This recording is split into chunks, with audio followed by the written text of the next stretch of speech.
ನಮಸ್ತೆ, welcome back to my channel. ನಮ್ಮ ಇವತ್ತಿನ ವ್ಲಾಗ್ ಏನಂತ ನೀವು ಆಲ್ರೆಡಿ ಥಂಬ್ನೇಲ್ ನೋಡಿರ್ತೀರಾ. ಬನ್ನಿ, let's get started. Super easy and quick chicken recipe ಹೇಗೆ ಮಾಡೋದು ಅಂತ ನಾನು ನಿಮ್ಮ ಜೊತೆ ತೋರಿಸ್ತೀನಿ. ಫಸ್ಟಿಗೆ ಒಂದು ಬಾಣಲಿ ತಗೊಂಡು ಬಾಣಲಿ ಕಾಯಿದ ತಕ್ಷಣ ಒಂಚೂರು ಎಣ್ಣೆ ಹಾಕೊಳ್ತಾ ಇದ್ದೀನಿ. ನಾನು ಎಣ್ಣೆ ಕಾಯೋಷ್ಟರಲ್ಲಿ ಚಿಕನ್ಗೆ ಒಂಚೂರು ನಾನು ಜಿಂಜರ್ ಗಾರ್ಲಿಕ್ ಪೇಸ್ಟ್ನ ಮಿಕ್ಸ್ ಮಾಡಿ ಇಡ್ತೀನಿ. ಕಾದಿರೋ ಎಣ್ಣೆಗೆ ಈರುಳ್ಳಿ ಹಾಕೊಳ್ತಾ ಇದ್ದೀನಿ. ಇದ್ರ ಜೊತೆನೆ ನಾನು ಹಸಿಮೆಣಸಿನ್ಕಾಯಿ ಕೂಡ ಸೇರಿಸ್ಕೊಳ್ತೀನಿ. ಇವಾಗ ಚೆನ್ನಾಗಿ ಫ್ರೈ ಆಗಿ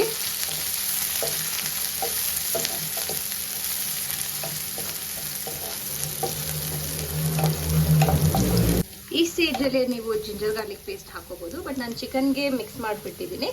ಸೊ ಅದಕ್ಕೆ ಈ ಸ್ಟೇಜಲ್ಲಿ ನಾನು ಚಿಕನ್ ಸೇರಿಸ್ಕೊಳ್ತೀನಿ ಡೈರೆಕ್ಟಾಗಿ. ಒಂಚೂರು ಅರಿಶಿನ ಹಾಗೆ ರುಚಿಗೆ ತಕ್ಕಷ್ಟು ಉಪ್ಪು. ಇವಾಗ ಇದನ್ನೆಲ್ಲ ಚೆನ್ನಾಗಿ ಮಿಕ್ಸ್ ಮಾಡ್ಕೊಡೋಣ. ಇಲ್ಲಿ ಚಿಕನ್ ನೀಟಾಗಿ ಮಿಕ್ಸ್ ಮಾಡ್ಕೊಟ್ಟಾಯ್ತು. ಇವಾಗ ಇದನ್ನ ಲಿಡ್ ಕ್ಲೋಸ್ ಮಾಡಿಟ್ಟು ಚೆನ್ನಾಗಿ ಕುಕ್ ಆಗಕ್ಕೆ ಬಿಡೋಣ.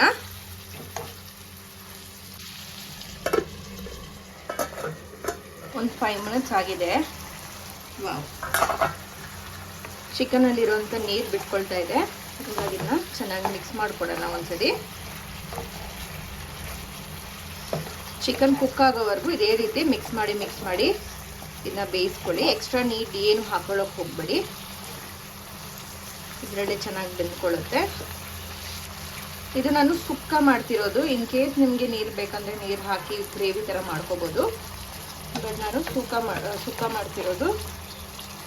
ಸೊ ನನಗೆ ಗ್ರೇವಿ ಬೇಡ.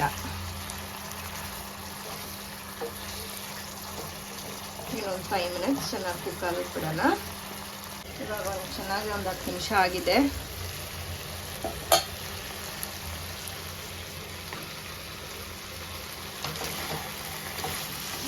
ಚಿಕನ್ ಸೂಪರ್ ಆಗಿ ಕುಕ್ ಆಗಿದೆ. ನೋಡ್ಬೋದು ಎಷ್ಟು ಚೆನ್ನಾಗಿ ಡಿಬೋನ್ ಆಗಿದೆ ಅಂತ. ಡಿಬೋನ್ ಆದರೆ ಚಿಕನ್ ಕುಕ್ ಆಗಿದೆ ಅಂತ ಅರ್ಥ. ಚಿಕನ್ ಚೆನ್ನಾಗಿ ಫ್ರೈ ಕೂಡ ಆಗಿದೆ. ನಾವು ಹಾಕಿದ ಎಣ್ಣೆ ಎಲ್ಲ ಚೆನ್ನಾಗಿ ಬಿಟ್ಕೊಂಡು ಬಂದಿದೆ ನೋಡಿ. ಇವಾಗ ದಟ್ ಇಸ್ ಇಟ್. ಇದಕ್ಕೆ ಲಾಸ್ಟ್ ಆ್ಯಂಡ್ ಫೈನಲ್ ಆಗಿ ಖಾರಕ್ಕೋಸ್ಕರ ಇನ್ನೊಂದು ಚೂರು ಪೆಪ್ಪರ್ ಉದುರಿಸ್ಕೊಂಡು ನಾವು ಕಟ್ ಮಾಡಿರುವಂಥ ಕೊತ್ತಂಬರಿ ಹಾಗೂ ಕರಿಬೇವು ಸೇರಿಸ್ಕೊಳ್ಳೋಣ.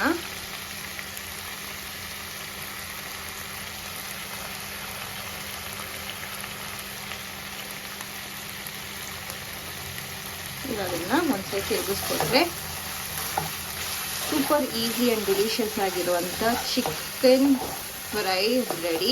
ಇನ್ನು ಬಿಸಿ ಬಿಸಿ ಬೇಳೆ ಸಾರು ಅನ್ನ ಜೊತೆ ತಿನ್ನಿ, ಹೇಗಿರುತ್ತೆ ಅಂತ ನನಗೆ ಕಾಮೆಂಟ್ ಸೆಕ್ಷನಲ್ಲಿ ಹೇಳಿ. ಒಳ್ಳೆ ಸೈಜ್ ಮಾತ್ರ. ನಿಮಗೆ ಬ್ಲಾಗ್ ಇಷ್ಟ ಆಗಿರುತ್ತೆ ಅನ್ಕೊಂತೀನಿ. ಇಷ್ಟ ಆಗಿದ್ದಲ್ಲಿ ಮರಿದಿರ ನನ್ನ ಚಾನಲ್ನ ಇದೇ ರೀತಿ ಸಬ್ಸ್ಕ್ರೈಬ್ ಮಾಡ್ಕೊಂಡು ನೋಡ್ತಾ ಇರಿ ಅಂತ ಹೇಳ್ತಾ, thank you so much for watching.